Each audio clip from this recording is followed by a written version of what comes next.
welcome everyone. I know we have a couple more folks coming in, but welcome to our Thursday afternoon town hall, the importance of a digital marketing plan with Robert Friend of EventGroove. EventGroove is a great partner of MNA's and offers wonderful solutions for nonprofits across the country, but they do have some presence here in Montana, which is always wonderful. Excited to have you here today or to be watching the recording afterwards. We've got a great session planned for you. I'll ask that if you have questions, go ahead and save them until the end and chat them in. We'll ask them if we have time. And if we don't get to them in time, Robert has generously offered to help walk you through them offline if that is helpful. And then he'll also be with us next week for a second town hall, and there'll be some opportunity for questions then as well. With that, I'm excited to introduce Robert, who's joining us all the way over from Connecticut, and offers such a wealth of knowledge in everything nonprofit and tech platform. So excited to pass it over to you, Robert. Thanks so much. Well, thank you so much. It's so great to be here with you today. I'm really excited about this conversation, and it's a really rich and full dialogue that I'm about to embark on that I believe you will find it very intriguing. I know I can't see you all. Some of you are hidden and whatnot. So if you have questions, throw them in the chat. There's a lot to talk about in the next 60 minutes or so. I hope we can fit it into the 60. If it goes a little over, we'll let you all know. And if you have to depart, that's okay. But the bottom line is I think you'll be intrigued by the story. And that's what I hope comes out of this. Let me start by kind of giving you a little bit about my background. I've been in the industry a long, long time. I started back in the 70s. And so I just gave you my age. I've worked for nonprofit arts organizations throughout my career. I'm from the arts and entertainment industry. I have also run several consulting companies through my career, Strategic Entertainment Group and Patron Insight. And I've got a wealth of information. I've been an executive director, marketing director, a development director, and operations director. So I've worked on all levels of operations, and I taught 19 years at Brooklyn College for the graduate training in performing arts management. And so it's been a fun time doing all this, and it's great to be able to have these kinds of dialogues. I want to just briefly tell you about EventGroove just real quick, because this is where I am right now. EventGroove is if you're not familiar with it, it's a powerful platform that allows for integrated events and fundraising and on-demand e-commerce storefronts, bringing it all together so that organizations, both nonprofits and commercial organizations, can reap the benefit of an integrated solution that solves issues around the world we live in now, which is we're coming out of in COVID, as well as live in person, hybrid, or virtual entirely. The three platforms focus, as I said, on events, fundraising, products. And that's really what we're going to talk more about next week. So I'm going to just slide forward. And I want to start by playing a video for you. And the video is really to set context. And so let me just play it, and we'll flow from here. Thanks to the internet, we can get jeans tailor-made to our own bodies at 3 in the morning. They're delivered to our doorsteps. Expectations of personalization, customization, and convenience that the live arts, which have set curtains, set hours, set venues, attended inconvenience of travel, parking, and the like, simply cannot reach. And what's it going to mean in the future when we say that symphony, opera, ballet ticket is $50, $75, $100, when our audiences are used to downloading culture on demand 24/7 for 99 cents a song or for free? These are huge issues, but we are not alone. We are engaged in this country in a fundamental recalibration of culture and communications. It is shaking the newspaper industry. It is shaking the book industry. It is shaking higher education with the emergence of online universities. And in a taste of what may be yet to come, it has left recorded music distribution, remember Tower Records, in disarray. Surely we know the words when Adrian Rich the poet says, "We are out in a country that has no language, no laws. Whatever we do is pure invention. The maps they gave us are out of date by years." And aren't you glad you invited me here to brighten your day? So let me just say that this is Ben Cameron. Now, at the time that he did this speech, which was back in 2012, we were in the midst of the recession, if you remember, that would be coming out of it. I think it was 2011 actually, and Ben at the time was with the Doris Duke Foundation. He's now with the Jerome Foundation in St. Paul, Minnesota. I think very highly of this individual who's really been at the forefront. He was the executive director or CEO of Theater Communications Group, which is where I first got to know Ben back in the early 2000s. And I only bring this up is because he talks about something that I think is so freaking relevant. The idea that, after the recession a decade ago, speaking about this, the intersection of culture and communications, it's amazing how today we sit in that same place, as we head into the new normal. So I found this just a great way of kind of setting context for today, because I really think that that's there. And I want to jump into an idea here that another colleague of mine, Stephen Wolf, from AMS Planning and Research, has talked about. He too, when the recession was happening, had the same conversation. And as I talked to him recently, and as we think about this, it hasn't shifted, because the nonprofit arts, are we in crisis fatigue? And I'll let you all kind of nod on this or shake your head. Do we need to redefine the usual? Do we need to essentially renegotiate our relationships? Do we need to redesign our business models? Do we need to find a way to solve our capitalization issues in order to manage change? Talk about what Ben said about these are huge issues. These are also huge issues, because I would say that these are all very relevant as well, in that we are coming out of a crisis that has socked us inside for 16 months. We have no idea what's coming. We don't know what's around the corner in September, October, November, and whether we're going to be hit with a variant. We don't know whether we'll be shut down again. Hopefully we'll come back in, we'll fit into this new norm. And I think we will, but we just don't know. And so one of the things that nonprofit arts and nonprofit civic organizations need to begin doing is take up the mirror and take a really hard look. And I hope that your boards and your staffs are doing this, because I think it's critical to how we move forward. And so the question lies on the table: where is your nonprofit on the continuum of transformation? If you're recalibrating the operational impact of what you're doing. And this comment, beyond sustainability becoming vital, I think that's really important, because I think that a lot of nonprofits budget to break even. And I've always come from a place that, why are we budgeting to break even? Shouldn't we be budgeting to create a surplus so we can reinvest ourselves back into the community? And so I want you all to take a look at this, because this is an interesting continuum that we'll place on the table here. And the continuum brings up, kind of three scenarios of where we're sitting. The first scenario is we're viable. We can function on a day-to-day level, but we can't adapt because we don't have the resources. So that's that. So you need to take a look in the mirror and see whether that fits for you. The second one is being sustainable, where we can meet the current needs, we can deliver on our mission, but we're under-resourced to adapt and change. And then the third piece of this continuum is vital. It means we have access to resources, we're reinvesting back into the community, and we're maximizing public value. So I'm not going to ask you where you are. You all know where you are.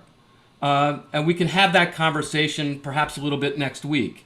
But I think what's important for us to take a look at is for you to say to yourself, what works for your organization, and where do you sit on this continuum? And from my vantage point, we really need to be in that vitality mode, because that's where we can innovate.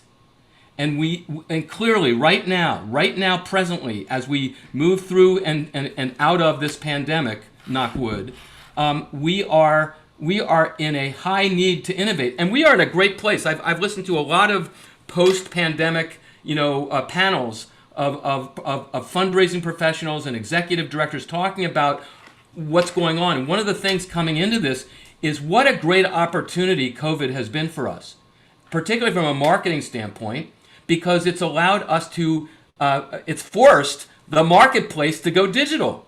Oh, how incredible is that, right? It's also forced us to take a look at our digital strategies and how poor they are, or how advanced they are, or what more work we have to do with them to move them forward. And so these are the kind of things that I want to take a look at. The other thing is, when you look at the operational alignment of a nonprofit organization, I wonder where we are from a strategic standpoint. Do we have a documented roadmap for change and growth, or are we out of alignment and out of sync without a plan? Are we able to look at where we're going for a year or 3 years or even 5 years? Is that all documented? And I would say that every time I ask the question, do you have a plan to an organization? The answer is around 5 to 10% of the groups raise their hand. And it's interesting to me, because I would say that we're so caught up in the crises of you all know the Stephen Covey's 7 habits, right? So, are you in, urgent and important, urgent, not important? What's controlling us, right? How are we taking a look at this? And I would say that a lot of nonprofits need a chiropractic adjustment. And I say that with tongue in cheek and a smile, but again, we got to put up the mirror. And so that's something that's really, really important to look at. And so that whole strategic planning process is mission critical to how we operate. And understanding our organizational vitality, understanding how it relates to the strategic plan and how it impacts our operational process, and how we then look at the results of what we do is so important. And so it leads to the question, what is the number one business problem that is stopping your nonprofit from achieving breakthrough results? And I want you to hold that thought, because we don't have time to answer it right again, but the whole idea here is for this to be that insightful view, for you to ask that question of yourself, and perhaps bring it back to your offices and ask your team, what's stopping us from moving forward? Now, we all know what COVID did, but let's go beyond COVID. Let's go to the core. It's at the board level. It's at the strategic levels of our organizations. So with that said, I want to jump back into the conversation we're going to have today. I wanted to set the stage for what I'm about to share with you, because the importance of a digital marketing plan, to me, it is like, it's not just a digital marketing plan, it's a business plan. It's a business plan for success, because marketing is about telling your story. And storytelling, to me, is probably the number one thing we need to be excellent at. And if we're not excellent at it, then it means we're missing opportunity. And so that's what this conversation is going to be about. And what I'm going to talk to you about are these 10 things. We're going to talk about each one of these specifically, and I'm not going to review each of them now, because I've got slides for each one of these, and multiple slides in some cases. So let's begin. So the first thing is really creating the team. Now, I know that I'm talking to a lot of different arts and nonprofit organizations. I keep going back to the arts because that's where I come from, so forgive me. But whether you're a cause-related nonprofit, or a community nonprofit, or a civic-minded nonprofit, or I'm heavily involved with Rotary International. I'm a Rotarian, 20-year Rotarian, heavily involved in giving back from that vantage point. It doesn't matter where you are. The bottom line is you need to have a team that creates the process. And I know some of you are small, and some of you have staffs that are fairly large. So it's all scalable. But let's look at what is involved in a digital marketing and communications team. So the first thing involved in a team is the person that's going to guide the ship, and that's the marketing and communications director. I'll call it that. It could be called many, many different things. But they're responsible for guiding the strategy around marketing and communications. What's involved in the marketing communications process? Well, the first thing you might say is communications channels. One of them is email marketing. This is the funny thing, email marketing has not gone away. It has not gone away. And so I can throw direct mail into email marketing because I'll throw any kind of storytelling inside a written story. That would be email marketing, direct mail, all of that. It's all right here, right? But you need to be able to gather data when people respond. And what I love about email marketing is that you get all that data back. And so having someone manage your storytelling in a way that it doesn't cause churn and opting out is so important in today's digital technology world. The second is social media marketing. You need to have somebody that's really, really good at driving your story in the social platforms that we engage with. If it's Facebook, which is the number one, Instagram, which is the sister to Facebook, you've got LinkedIn, you've got TikTok, which I absolutely love. I mean, I'm a TikTok nut. With all my 3 kids and my wife, we watch TikTok all the time. I mean, I'll spend hours watching TikTok. That's what's so crazy, is there are platforms out there that some of us have taken advantage of and haven't. It's a totally different conversation, but you need to have somebody in your organization that understands all this. Sometimes it's a millennial, sometimes it could be even a Generation Z. But you need to have somebody out there that's helping you do that. Website management. You got to have a website that's pertinent, relevant, and that can move forward. So these are all things. Then the last few are partnership marketing. This is going into the community and creating the partnership strategies that allow your businesses and your community operational aspects connect to you in important ways. And then you've got, I can't tell you how important photography and videography is. You know what they say? They say a photo is worth 1,000 words. Well, a video is worth 1,000,000 words. And if you can harness the power of digital visualization and put that out on the social platforms, you can do amazing things. And when that goes viral, you are a known entity. And if you can connect your mission with that, and that's what we're going to be talking about next week, because this is really, really powerful. And then you go into the public image and media. So you got to have press, you got to have media relations. You know, when I started the whole press world, it was all manual. And then over the decades, when the internet started going on, and then of course you got in, and then when all of the technology began, now everything is so immediate. And we see it on CNN and MSNBC and Fox and all the stations out there where news is now. I remember when CNN first came on board, the 24-hour news station. You know, it's crazy. So all of these things encompass your communications team and your marketing team. If you don't have somebody looking at these things, you're missing opportunity. So what you need to ask yourselves when you go back to your office, when you look in the mirror, is what's missing and how do I shore that up? It could be someone on your board can take that on. It could be somebody in your community could come on and do it pro bono. It could be an agency that does it pro bono. The point is you need to have it covered. Otherwise, you're missing that marketing connection.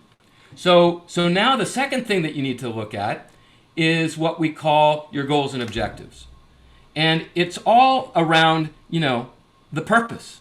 What you might want to say depends on what you're trying to accomplish with your communication strategy.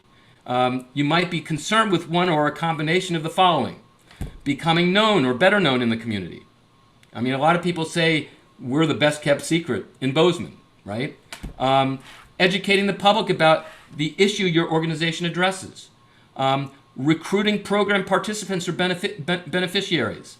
Recruiting volunteers to help with your work. Rallying supporters or the general public to action for your cause. Announcing events or celebrating honors or victories. Raising money to fund your work. countering the arguments, mistakes, or occasionally the lies or misrepresentations of those opposed to your work, or dealing with an organizational crisis that's public knowledge, a staff member who commits a crime, or, for example, a lawsuit aimed at your organization, or the crisis of COVID and how it affects your operation. These are all tied to mission. They're all tied to purpose. And you need to understand how this intersects with your organization. So when I look at that, it opens up this whole idea: is what is your purpose? What are the long-term goals, the short-term goals? How does that all fit? And I like to use this SMART method, which is being specific, measurable, achievable, realistic, and time-bound to the project. So for instance, when I look at this, being specific, make your goals very precise. That is so important. Make your goal make your goal one that can be measured with the analytics of your operation, so that when you get to the result, you'll know that you've hit it. Make them achievable. Don't make them unreachable. You've got to make them realistic. Don't make them unrealistic. Part of the budgeting process that we go through in the nonprofit sector is we really want to make our money, so we've got to project what our revenue is going to be. Sometimes we build our expense budgets around what we know we need to do, but our revenue budgets don't meet that. So we go into our budgeting process with a deficit, and boards don't like that, right? So you got to be realistic. You got to be honest, which means that we're always looking at cutting back. We're always knuckles to the grindstone, right? It's a really tough place to be. So you got to make your goals realistic, and then the last thing is you've got to give them time limits or targets, because you don't want them sitting out there, and you need to make sure there's ownership. So that all speaks to, how do you measure this? How do you set this up? I know you all have your way of doing it. Well, here's my way. I set it up in a document like this, and I'm more than happy to share this. I don't have it with me now, but I can send this off if anybody's interested, just to let me know in chat, or let Shelby and Tylen know that you want a copy of this, and I'll send it to you. I can send it to you in a Word version, but it's basically a template for you to use, because it allows you to put down your objectives. You can have multiple objectives for a goal, and each objective can have multiple strategies. And each of those strategies then have to have when it's going to happen and who's going to manage that strategy. And that strategy then could have multiple tactics associated with it. So there's all of these kind of drip down nuances to a goal. And we need to understand what that is from a objective, strategy, tactic, timeline, and an ownership perspective. And then we have to tie it to cost. And we have to understand what the cost potential is, and also what the revenue potential is. Because one of the things we have to measure is cost benefit. We have to understand from a marketing standpoint, is the dollar generated per dollar spent driving me a positive number? And if it's not, is it worth doing? And that's how you can cut programs. If a program's not delivering you a positive number, you can still decide to do it because it's important to mission, and that's a good reason. But if it's important to mission and it's driving a deficit to your operation, you've got to weigh what you're going to do to cut that down. And so that's a real important thing. So that's the goals and objectives. Now I know you've all done this, you've had to, but it's important in the marketing planning process. And when I say our goals and objectives here, I'm talking about the marketing goals and objectives. I could do this for the entire operation. So I can do it for fundraising. Because talk about marketing planning, let me just say that there's a parallel for the development plan. A marketing plan is a marketing plan, and it's really aimed at generating revenue. A development plan is a development plan, also aimed at generating revenue, but from a contributed income standpoint. May the two meet in the middle? Absolutely. Your organization might be a fundraising-driven organization and may not have an earned income scope. See, in the arts, we have earned and contributed. In a community-based or a program-based operation for nonprofit, you might just have fundraising-driven. So you've got to define that, but it works for both.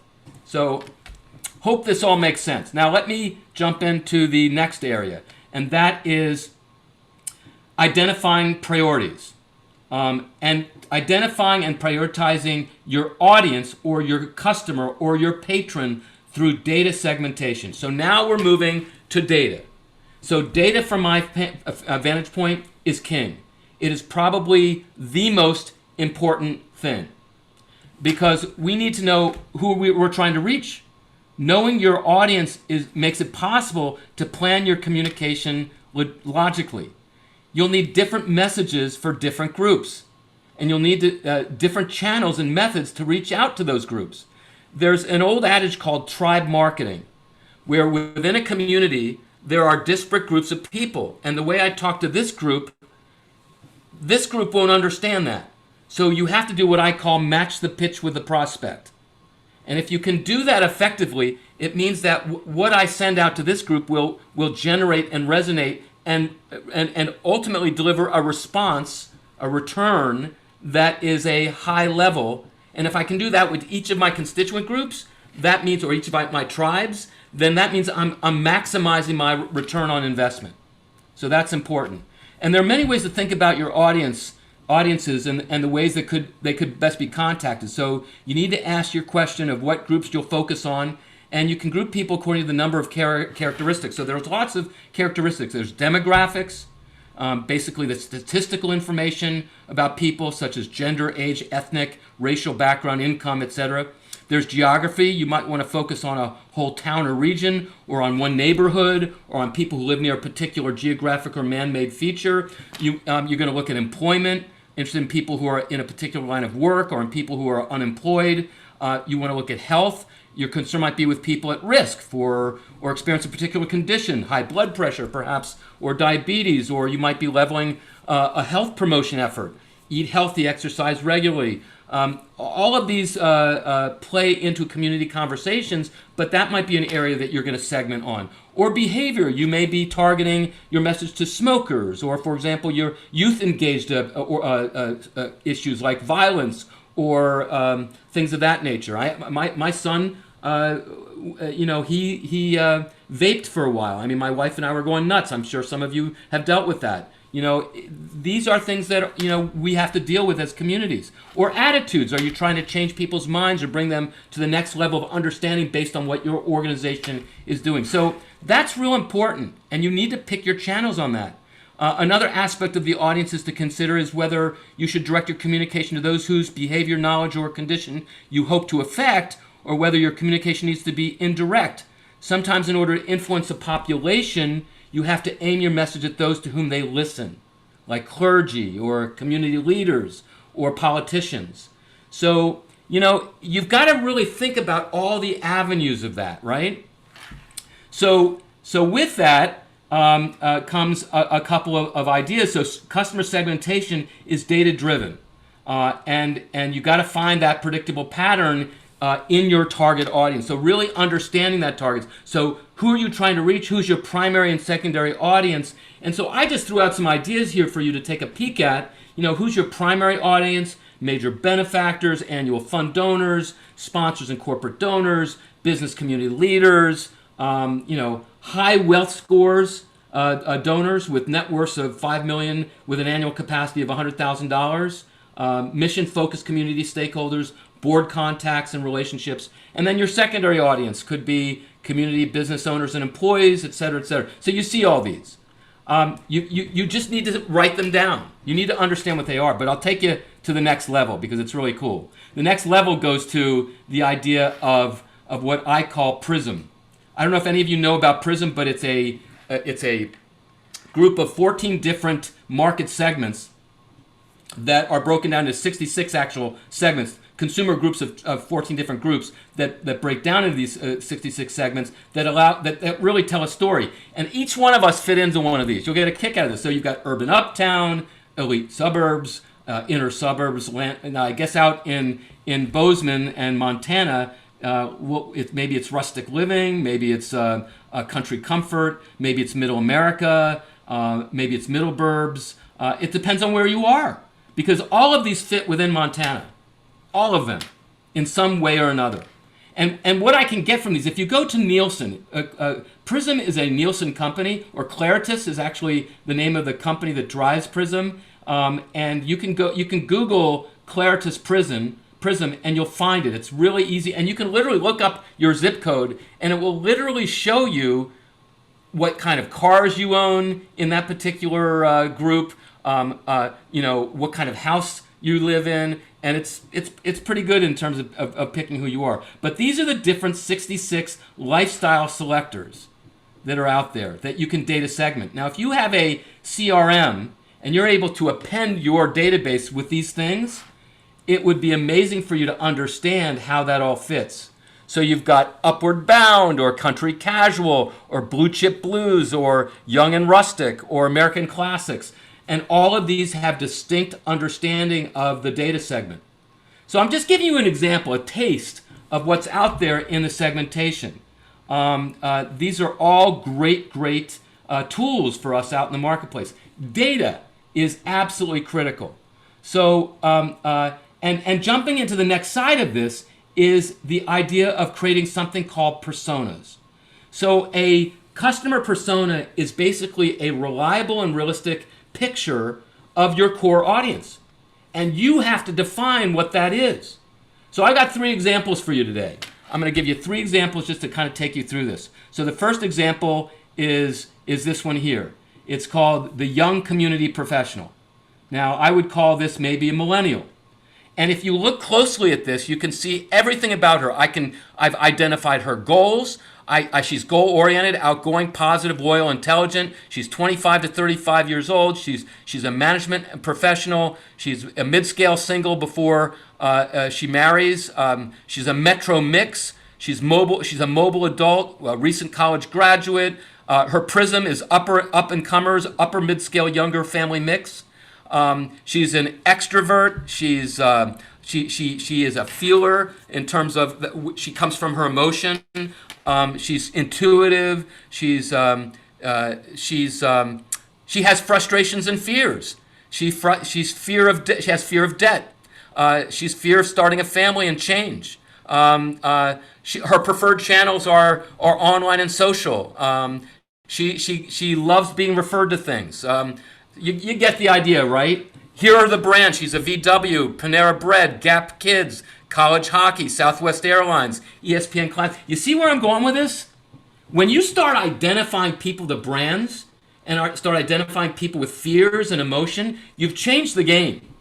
You're no longer looking at just a thing. You're looking at a three-dimensional story. So we go back to the storytelling. There's storytelling in what we say, but there's also storytelling in every one of our patrons. And if you can harness that, the power of that is incredible. So here's a couple more. Here is a couple rise into retirement. So, again, spend more time with friends, age 55 plus. This is me, by the way. My wife and our kids, I have 2 kids out of college, one in his junior year. And so my pocket is feeling like I've got a bite out of it, but I'll survive. One of my goals is one of their goals is financial stability. Yeah, absolutely. Frustrations and fears, being forgetful with degrading short-term memory. Any person makes us feel less than who we are.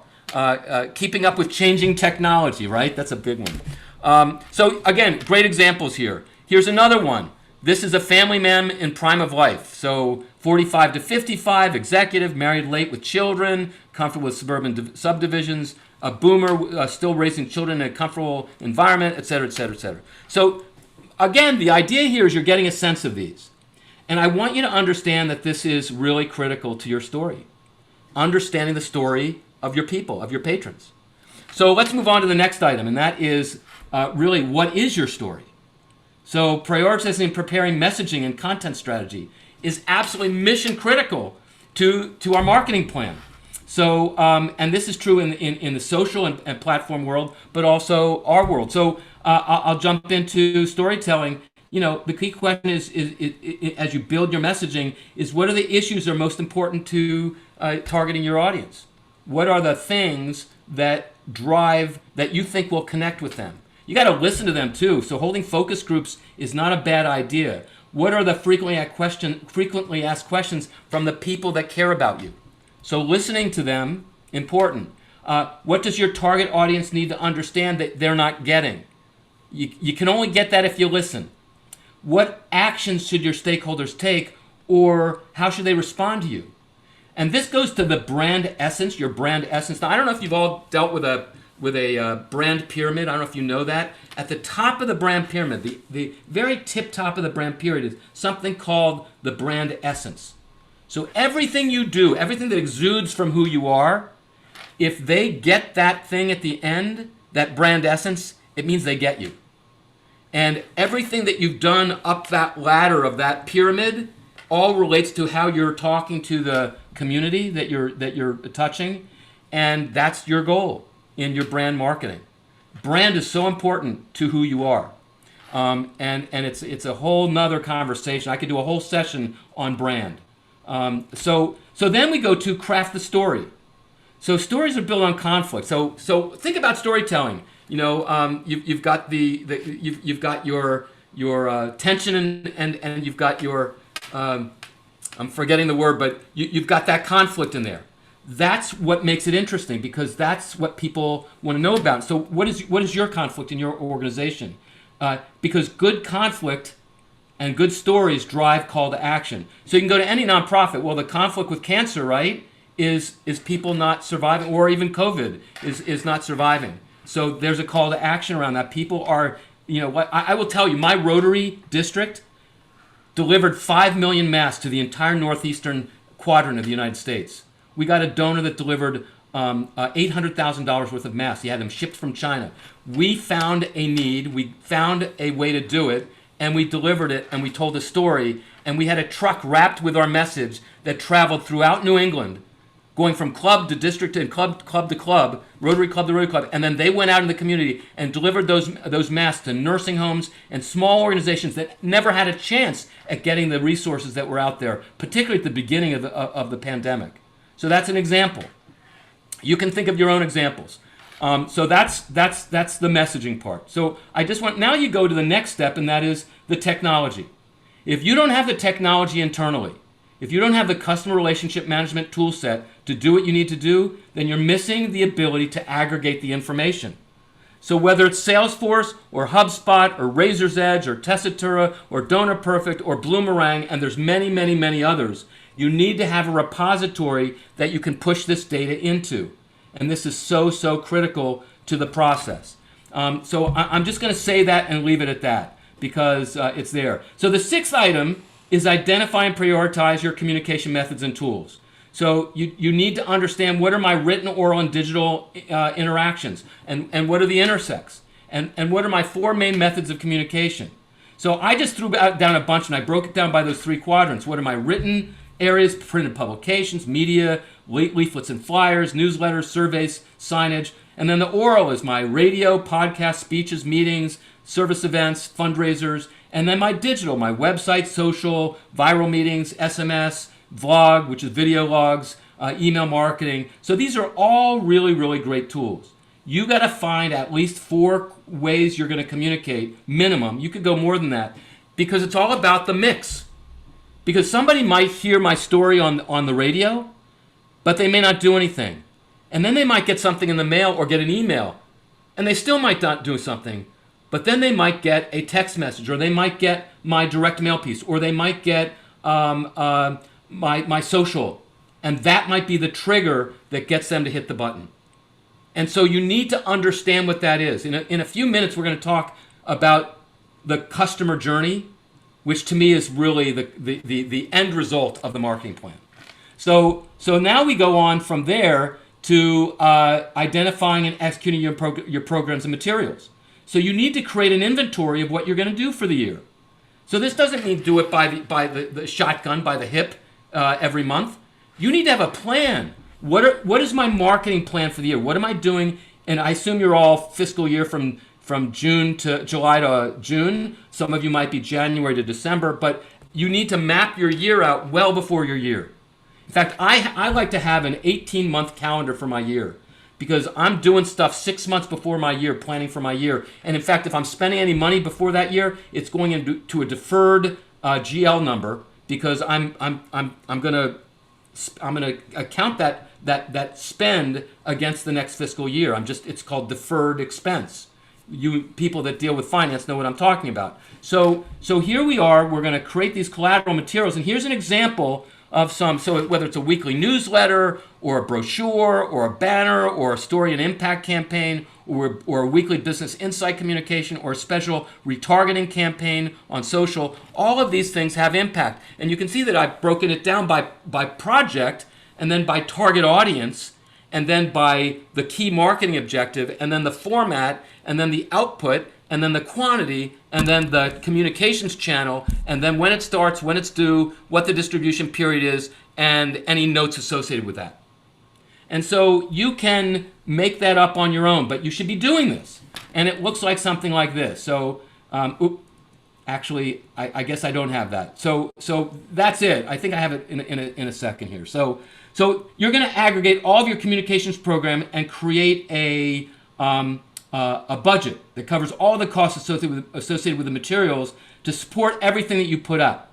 Now, I also have a cheat sheet here. So Tylen and Shelby, I'm more than happy to share this as well. So make a note. I'm gonna share that planning document, and I'll prepare an Excel document of this that you can adjust and fit within your organization, but it will automatically help you build your budget on a program by program basis. And what's great is that you end up with something like this, which is a matrix of your entire marketing program, and it will build your budget, whether it's $6,000 or $60,000. You can build it all, and it will give you your story. Now, this is a fluid program. When you build a marketing plan, it's a fluid program. It can change because things change. If you need to cut costs, your executive is going to say, we need to cut 5% of your budget. Well, you're going to go to your budget, and you're going to say, well, okay, what's working, what's not working? This hasn't started yet. I can cut that. It'll cut 5%, but I'll lose X amount of revenue. So I got to say, if I cut this, our revenue will go down. You see what I'm saying? See how it all fits together? So you're really getting very strategic. And so going back to what I was saying earlier, here's a picture of what it is. So you got to take that all into consideration in developing a critical path. You want to create a critical path. Now we're on item number 9, create a marketing communications critical path that allows you to put down your program, put down your marketing communications description, target audience, primary message, call to action, quantity, projected cost, distribution channel, type of communication, and then breaks down what's the execution timetable. When's the copy due? When's the copy going to be approved? What's the designer and the facilitator? Is it going to print or not? When is the output complete? When does the distribution prep happen? When is the distribution complete? And then when can we track the results and after it goes out? These are the kind of things you have to do. And so that might require something like this, which is a much more detailed picture of what we just looked at, which looks and this is for my Rotary Club. I'm showing, I did this for our Rotary operation, but you can see it has club meeting, it's got what happens there, then the community service projects, what happens there, and it breaks it down by target audience, primary message, call to action, quantity, all the way through to specific dates and times of when things are happening. And then you throw that onto a calendar. Now, whether that calendar's a real-time calendar, here's another thing I'll throw, Tylen and Shelby. I have a 3-year, a 36-month calendar I'm going to throw at you and make available to everyone. And so we can deliver that to everyone after the fact. Perfect. Thank you, Robert. And that will allow you, and it's in Excel, but you can do that sort of thing, but you can also go to a Gantt chart. And a Gantt chart will allow you to have a picture of when things are happening. The whole idea here is have a visible view of everything you're doing on your calendar, and then find the intersections of when things intersect out. That is so important. So that all makes sense? Great. So I want to dive into the last thing here. And the last thing is review and evaluate. Because you have to understand ROI. So you got a job cost and you need to evaluate. You've got to always ask the question, how many did I impact? How many new donors did I get? How much revenue did we generate? And then what was the cost? What was the impact of dollars? What was our dollar generated per dollar spent, like I talked about earlier? What worked? What didn't work? What was the overall impact based on the time spent by staff? That's the other thing. We waste so much time as nonprofit purveyors on manual efforts. Take a look at this. I didn't put this in the plan, but this triggered it for me, and I'm going to talk just briefly about it. If you count up the hours spent on things that you're manually doing because you don't have the technology you don't have the money to have the technology, it's crazy. As my daughter would say, it's crazy. I mean, it's like you need to understand the impact of the amount of time you spend on things. And when that impact is minimized and the output is maximized, that's when you're winning. When you're in that quadrant of important and not urgent, that's when you're winning. That is where power happens, when you can get to that quadrant. And that's the planning quadrant. That's where you build these plans. So if we're here in, for some of you are walking into a new fiscal year in a few weeks. If your plan's not made, you're so late to the table. If they're made, great. You should always look at them, and you should revisit them on a weekly basis, and make sure your board's aware of them. So these are the kind of things. Now, moving forward, talk about a cost-benefit analysis. This is a very, very simple picture. This is an ROI of a and I'm going to put my cursor on here. I don't know if you can see my cursor, but here's the number distributed. Here's my percent response that I'm projecting. Here's the number of responses that will generate. Here's the number of new participants it will generate. Here's the number of new members and the number of new donors. Here's the new dues revenue. Here's the new gift revenue. Here's the new total revenue returned. Here's my cost. Here's my percent of campaign cost. Here's my cost of the new member. This is what it cost me to get them. Here's the net revenue. Here's my cost of revenue, and here's my dollar generated per dollar spent. So overall, this is a picture of a very small campaign, but it generated, for every dollar I spent, I generated $1.36. And so I have some analytic metrics that are driving this. So my average number of participants per response is 2.1. That's an assumption. My assumption percent of participants to join the Rotary Club, I did this for Rotary, is 0.03. Percent of new members to donate, 0.75%. My dues per new member, $160. My average gift per new member is $100. In Rotary, it's all about getting new members, right? That's true with any membership organization. So these are the kind of things you need to look at. Now, you can look at this cost-benefit analysis in so many ways. And again, if anybody's interested in talking further about this one-on-one, I'm more than happy to. This is a really incredible area to dive into.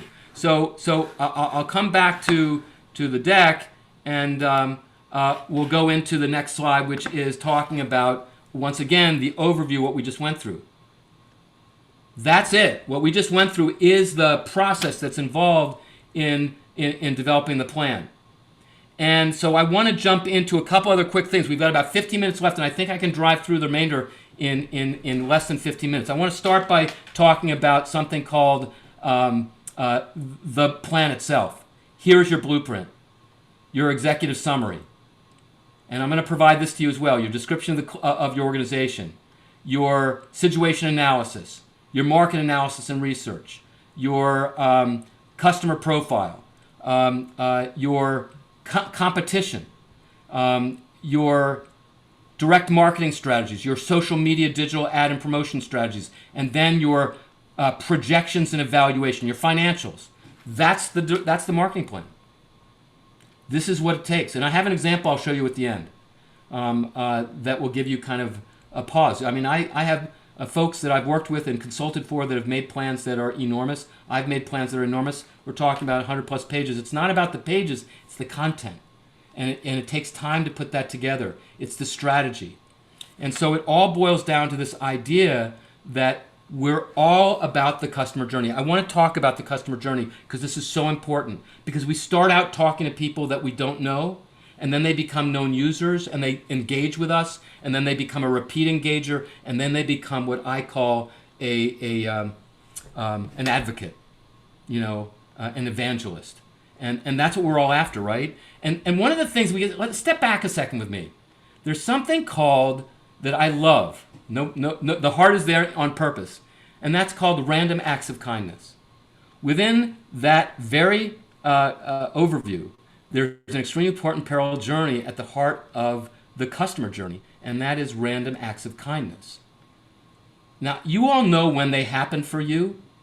I know when they happen for me, that moment in time when your jaw drops and said, oh my gosh, this person just did that. Like I was traveling once and it was snowing out and I had to get to my next meeting, and I was at an airport and I had to get, my flight got canceled and everyone was going berserk. Well, I happened to be Mosaic with JetBlue, and I was able to call up JetBlue, and the woman was amazing. And she even called down from wherever she was, she called down to the airport to get my baggage out of where it was in the hundreds and hundreds of bags underneath the terminal and got it on the new flight. And I made my flight, my bag blew me away. Yeah, I wrote a letter. I mean, there are times when you do it, right? That's a random act of kindness. Now that's her job, but to me, it was a jaw dropper. You all know what they are, right? You also know when you have had bad customer service, right? But these random acts of kindness are so important. So remember that. Now, there are 4 questions you need to ask yourself in the customer journey. Do you know who your customers are? Where are they in your journey or in their journey with you? Are you engaging and moving them along in the journey? Are you measuring the impact on your business goals? Those are the 4 areas you got to process. And so from there, you're building a view of the customer in a particular way. You're planning and optimizing the journey. You're delivering a personalized content across several channels and devices that you're using. You're measuring the impact on your business. This is all so important. And it's really, having the technology to do this is really critical. So you're going to see a story here that is heavily involved in technology. And I just want you to understand that. Building a one-to-one customer journey with a technology platform is really, really important. So we move on, and so here's how it works. It starts with journeys where you can plan, personalize, and optimize the entire customer experience. And in order to build these great individual experiences, you need great data. That's where your contact model comes into play. You need contact management tools so you can build a 360 view of the customer, leveraging all of this data from any source and have it and being able to take it and slice and dice it in a way that is important to you. So the areas are, being able to set up journey maps and interactions, being able to understand who the contacts are and have it drive into segmentation tools and create predictive results. The ability to have workflows and approvals and versioning to drive that journey. I know I'm talking around things you may not be aware of, but when you see the journey I'm about to show you, a real-time journey, you'll get an idea of how it works. The channels, the distribution channels, email, SMS, push notifications, social, advertising, web, group messaging, analytics and reporting. You need to understand the results, right? The dashboarding, the web and mobile analytics. And then, how you're connecting to these people through apps or connected products or connected, spaces. I mean, these are all things that you may not be involved with now, but you just have to have pieces of this. So let me kind of share you a story. And I'm going to make it in the arts because that's my background. But we need to do a better job at serving our customers, and that's really what this is all about. Because instead of throwing out marketing and letting it be controlled by the consumer, why don't we control the journey? Let's drive them from point to point. Well, here's how we do it. So here's Susan, 42-year-old mother of 3. She is a theater enthusiast. She's planning a family outing in Bozeman. She's going to go get tickets. And she's making a list to prepare for her upcoming theater experience. And on the top of that list is getting the tickets. And so she's going to get it for her 3 kids and her husband, and they're going to go out. And so the first thing she does is she's playing around at work and decides to do a search on Google for theater in Bozeman area. She's looking for some inspiration while planning her trip. And as she does that, she finds the Lab Theater, which is a made-up theater. And she goes and she explores their website to different theater events, including information on the Shakespeare series. And since this is Susan's first time ever visiting the Lab Theater website, she has not created an account. And the website does not recognize her identity. However, behind the scenes, the Lab Theater is using technology to begin to build an anonymous profile of a website visitor who came to the site via Search Theater in Bozeman from Google, and who has clicked on content and products related to theater and the arts. And in this profile, the Lab Theater can derive that she's female, and that she's interested in purchasing theater tickets. We go to the next part in the journey. And while it's great that the Lab Theater has this information in an anonymous profile, which they can use to personalize subsequent visits to the website, it would be even better if they could get Susan to register on the website and create an account so that they can learn even more about her. And more importantly, gain permission to proactively market to her on the channels of her choice. So given the fact that Susan's been clicking around on the site for a few minutes and checking out different events, the Lab Theater uses back logic to automatically determine that now would be a good time to offer her an opportunity to register on the website and make it really easy for her to do so through social sign-on with Facebook or Twitter. So that's what she does. Now, Susan then receives her first personalized message welcoming her to the Lab Theater and introducing her to more aspects of their operation, including an opportunity to download an app to receive special offers to attend the theater, what I call a random act of kindness. See the heart down there? So I'm just reminding you that that's a random act of kindness from the theater. So the next thing that happens, Susan downloads the app to get the discount, and when she opens it and creates her account, she is thrilled to see that her app experience is personalized with a theater event content, including the show she was looking at on the website. She also sees a cool feature on the app to create a theater experience wish list, which she proceeds to do so she can remember to mark and review all the shows she's interested in for her family. Susan liked the Romeo and Juliet performance for her teenage kids, especially at 20% off, but she decides that she wants to go to a theater and purchases them right there. So using the venue locator feature on her app, Susan finds the theater and decides to head over to the theater after lunch.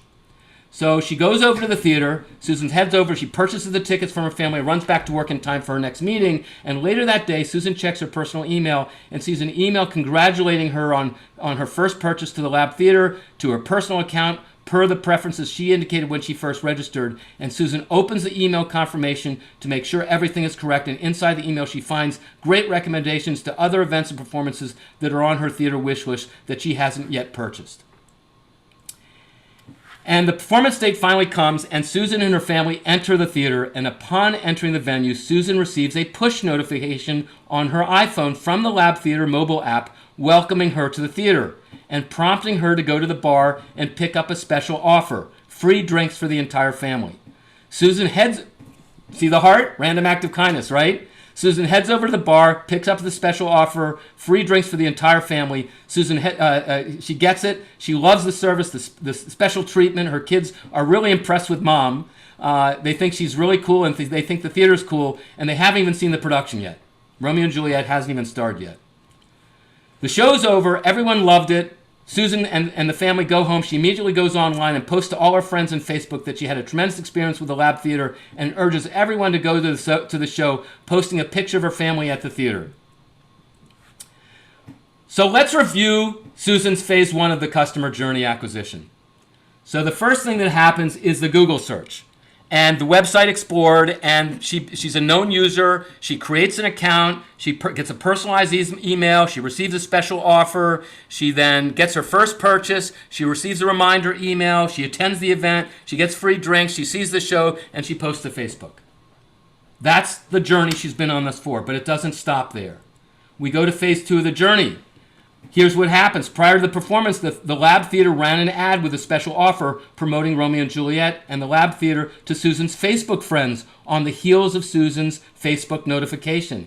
In that promotion, the theater receives a number of ticket orders directly from their promotion to Susan's friends. So it's kind of a look-alike thing, right?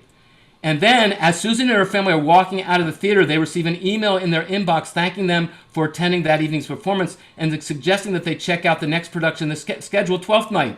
They also receive a survey to complete with a special 50% discount offer to join them again at the theater, another random act of kindness, and an incentive to fill out and get data back from them.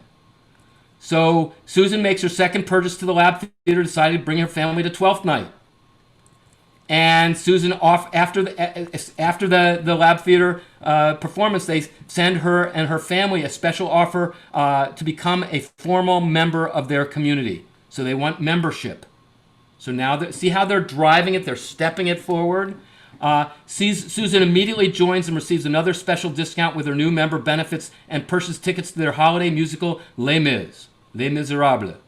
And they go to and on the heels of the membership and the purchase of the holiday musical Les Mis, Susan receives a personalized end-of-year donor appeal in the mail via email inviting her to engage with the theater. She also receives a phone call, this is key, from the development director introducing herself and letting her know how much they appreciate their involvement with the theater.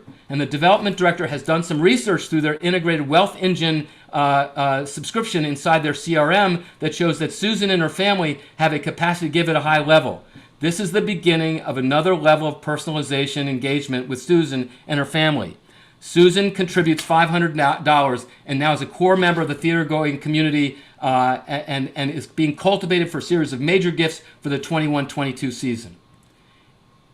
And let's look at the customer journey. I know we're at our 60-minute line. I've got 2 more slides left, and we're complete. So we have the value going through the lab theater, the promotions on Facebook, the survey, the targeted offer, the repeat purchase, the new member appeal, the recurring membership discount, the repeat purchase, the backstage tour when they go, the customized donor appeal. She makes the donation. A major donor, random act of kindness, and she's totally become a loyal customer. And that brings me to this whole thing. This is all about driving people forward to the point of being an evangelist. That evangelism status is probably the most important thing. So with that, I'm going to stop. You've heard the story. I will say that the going back to the digital marketing plan and using that as a way to develop and implement a customer journey that fits your organization is the key thing. And here's my contact information. Robert@eventgroove.com. There's my cell number directly to my hip. I hold that by my side all the time. And I know we don't have necessarily time for questions, but I'm going to stick around if you happen to have any questions. I'm more than happy to stick around for those of you that want to stick around. Wonderful. Robert, thank you so much for that impactful and energetic presentation. Such great information and tools. I'm excited to share those out with attendees. So thank you so much. You bet. Thank you all for being here. If you do have questions, feel free to chat them in or call them out. Otherwise, I do encourage you to reach out to Robert. As you can tell, wealth of information and good time saving strategies for you to bring to bear with your nonprofit. All set? All right. Well, Robert, we will see you next week. And it looks like Ray will be, Mr. Brown will be reaching out to you as well for some questions offline. And thank you so much. We'll see you next week. Thanks all for being here. Absolutely. Robert. Have a great day. Yes? Oh, I just said thank you. Oh, okay. Everyone be good. Great to see you all. See you next week. Take care. Robert. Bye-bye.